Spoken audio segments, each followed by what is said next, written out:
अपनी बुआ का बदला हुआ रूप देखकर ये बहुत ज़्यादा खुश है और इसकी खुशी का ठिकाना नहीं है। इस वजह से ये सोचता है कि इसे अबीरा को कॉल करना चाहिए, क्योंकि सबके अंदर जो बदलाव आया है, स्पेशली इसके बुआ के अंदर जो बदलाव आया है, वो और किसी की वजह से नहीं बल्कि मात्र और मात्र इसकी वाइफ की वजह से आया है। तो यहाँ पर ये सोचता है कि इसे इसकी वाइफ को कॉल करना चाहिए, तभी उसका खुद का सामने से कॉल आ जाता है और ये बहुत ज़्यादा खुश होती है और अपनी खुशी खुशी में सबको ये बताती है कि इसके यहाँ पर सभी लोग इसके भाई और इसके नानन की शादी के लिए मान चुके हैं। ये खुशखबरी ये यहाँ पर सभी को देती है और ये खुशखबरी देते हुए ये बहुत ज़्यादा खुश होती है और इसकी खुशी का ठिकाना नहीं होता है। यहाँ पर ये पूछती है कि इसके यहाँ पर सभी मान गए, उसके यहाँ पे क्या कंडीशन है, क्या उसके यहाँ पर सभी लोग माने या नहीं माने, या फिर और कोई टेंशन है।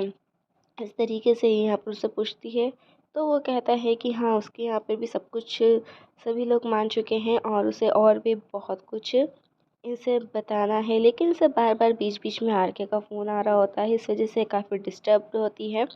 तो ये इसे कहती है कि इसे अभी रखना होगा, क्योंकि बार बार आरके का कॉल आ रहा है, इसलिए ज़्यादा लंबी बात नहीं कर पाएगी। इस वजह से उसे थोड़ा सा बुरा लगता है, लेकिन एट द एंड वो कॉल रख ही देती है। तो इधर फूफासा और दादीसा में एक अलग ही स्टोरी पकड़ी होती है, जहाँ पर फूफासा चारू की शादी को लेकर खुश नहीं है, लेकिन दादीसा मंजूरी दे देती है। तो यहाँ पर इनसे पूछने आते हैं कि इन्होंने आखिरकार मंजूरी क्यों दी है, लेकिन ये उन्हें कोई जवाब नहीं देती है और वहाँ से सीधे अंदर आ जाती है, क्योंकि इन्हें एक ब्लैकमेलर का कॉल आ रहा होता है, जिसका कॉल उठाना इनके लिए बेहद ज़रूरी है। तो ये आती है, उनका कॉल उठाती है और जो ब्लैकमेलर होता है, जो किडनैपर होता है, वो इन्हें ब्लैकमेल करता है और कहता है कि इन्हें और पैसे चाहिए शिवानी को छिपाने के लिए।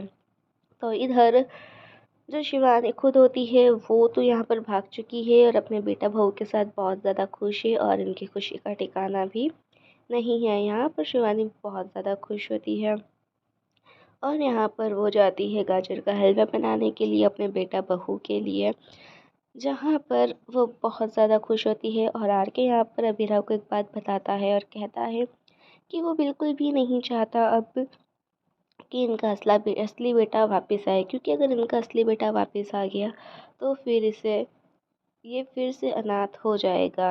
ऐसा करके आर के यहाँ पर इसे बताता है कि अब वो नहीं चाहता है कि इनका असली बेटा वापस आए। तो इधर अबीरा सभी को खुशखबरी देती है कि इस हफ्ते इसके भाई की शादी है और ये पूरा हफ्ता शादी में निकलने वाला है। तो इधर ये कहती है कि शादी में मैं इन दोनों को नहीं बुला पाऊँगी। एक ऐसी बात ये इन दोनों को कहती है, क्योंकि अगर उसने इन दोनों को भी बुलाया तो काफ़ी सारी चीज़ें कॉम्प्लिकेटेड हो जाएगी, इसलिए ये इन्हें पहले ही कह देती है कि शायद मैं आपको ना बुला पाऊँगी। तो इधर ये चले जाते हैं जॉगिंग पर और जॉगिंग पर अरमान की गोदी में अबीरा गिर जाती है और अबीरा गिरकर अबीरा को लगता है कि कोई यमराज है जिसके हाथों में वो गिर गई है। तभी यहाँ पर इस बात पे भी इनकी बहस शुरू हो जाती है और ये दोनों लड़ाइयाँ करने लगते हैं। यहाँ पर इनको जहाँ मौका मिले वहाँ पर लड़ाइयाँ करने लगते हैं और इस बार ये कहते हैं कि इस बार इन्हें डाइवोर्स का इंतज़ार रहेगा। यहाँ पे बहस करने से कोई मतलब नहीं है, यूँ भी शादी के अगले हफ्ते में हमारे यहाँ डाइवोर्स है, तो हमें डाइवोर्स मिल ही जाएगा। तो दोनों ही काफ़ी ज़्यादा जल्दी में रहते हैं डाइवोर्स लेने के लिए। तो यहाँ पर दोनों को डाइवोर्स की जल्दी होती है और काफ़ी सारी गलतफहमियाँ पैदा हो जाती है। अब आगे देखते हैं कि क्या दोनों को डाइवोर्स मिल जाता है। आगे की स्टोरी के लिए चैनल के साथ बने रहें।